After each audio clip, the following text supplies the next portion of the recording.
Dr. Paul Conti. Paul Conti, MD. Dr. Paul Conti. I think often substance abuse is dealt with and thought of as an illness, and in a way the responsibility is kind of taken away. I'm wondering what powers that in people, why there's such a strong synergy between substance abuse and trauma. Trauma paves the way to substances. So it's our responsibility and for the societies around us that we don't accept the appeal of the short-term soothing. Intergenerational trauma, so for example, the trauma of the Jewish people and the Holocaust kind of gets passed on. Children, for example, of Holocaust survivors had higher levels of anxiety, and traumas that are perpetuated during wartime have been seen mostly through a criminal lens. But now that the conception has shifted to say that trauma can affect that person not only for the rest of their lives, but it can affect their children.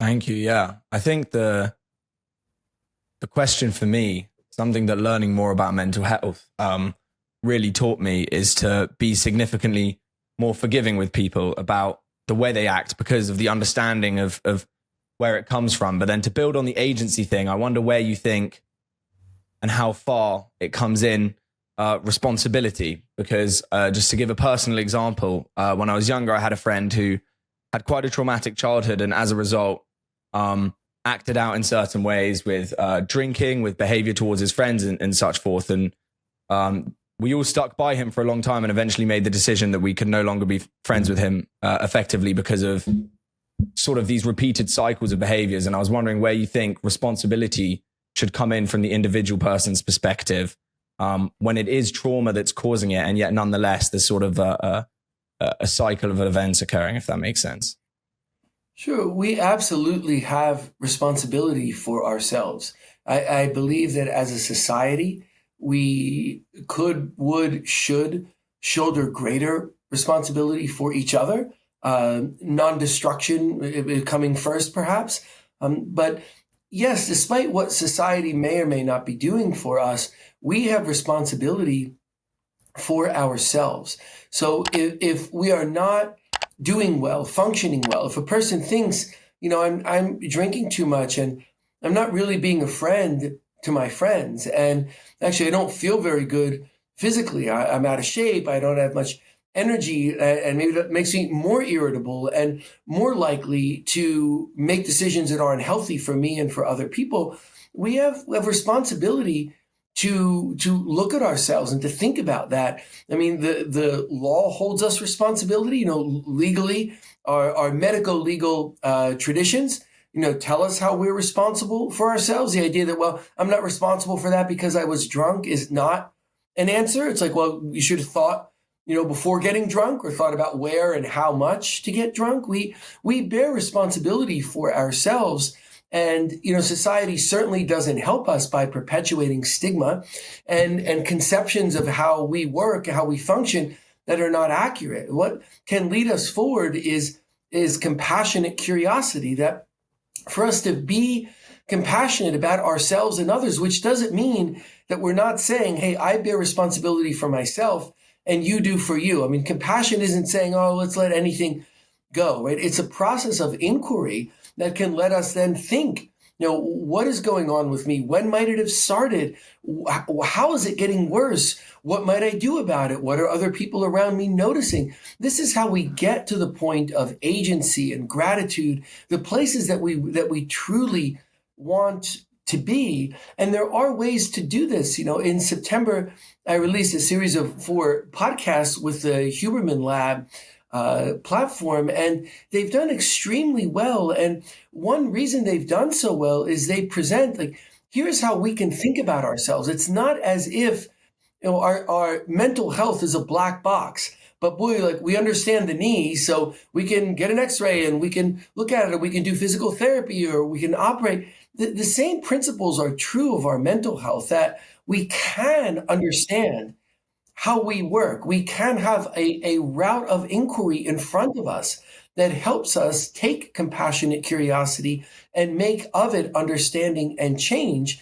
But we have to know to do that. And since society, and certainly medicine, is not doing a good job of letting us know this.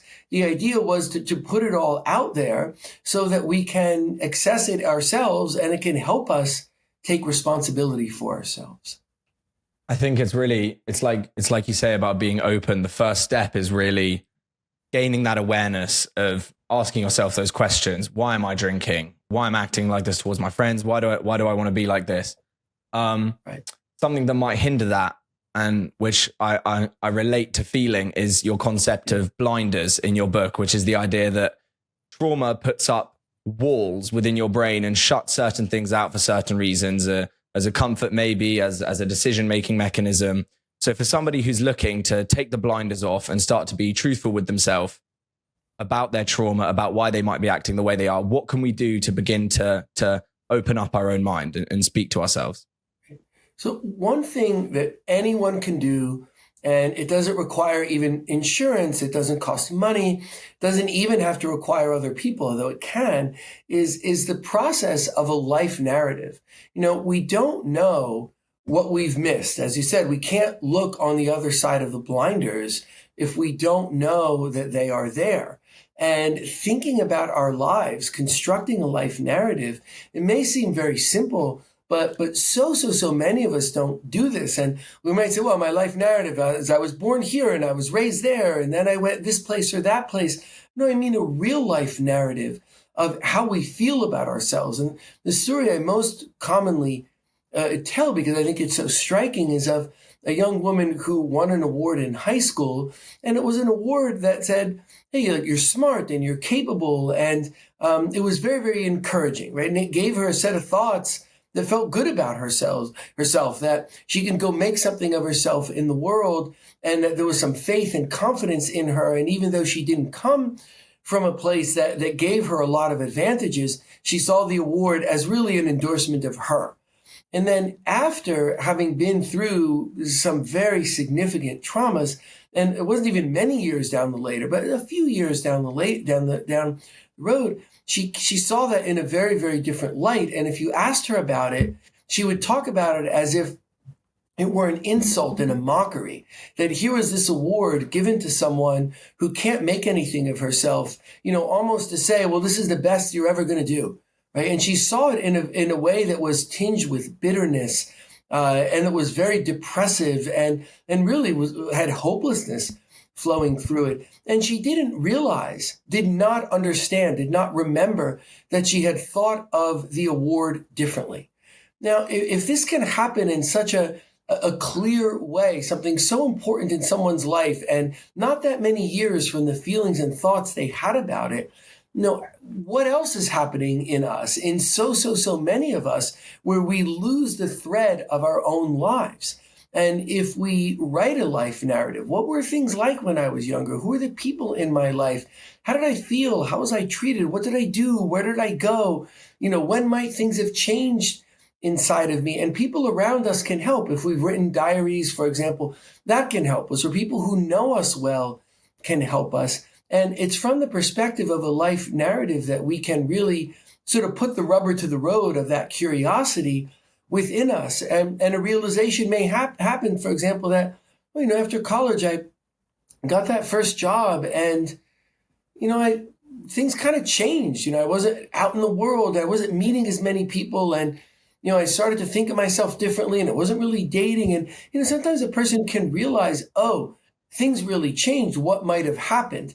Now, maybe it was an acute trauma, like the death of a loved one, an injury, an accident. Oh, wow, things were really different after that. But sometimes it's not that. It might be, for example, the chronic trauma of discrimination, right? Of discrimination because of reasons like race, sexuality, socioeconomic status, many possibilities that then can add up, can inculcate and accumulate in a person and lead to different feelings. So if we don't have compassionate curiosity and we don't explore, which can, again, be ourselves, with people around us, by reading, by meditating, by going to therapy, right? Then we're not going to learn about ourselves. And it's the learning about ourselves that empowers change. And there is a scientific process to this. And again, I referenced this before, but the Huberman Lab podcast really set out, like, there is a way to do this. It's not just go, and see what comes to you,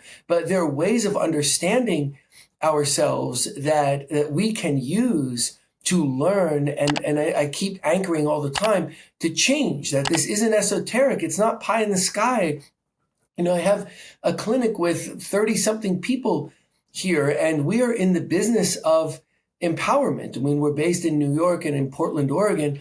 People who come to see us come to Portland, Oregon, and we do intensive work individually and with couples that does this, that opens up the compassionate curiosity, brings professionals to bear, helps people create a life narrative and a pathway, not just to, oh, how have I gotten here?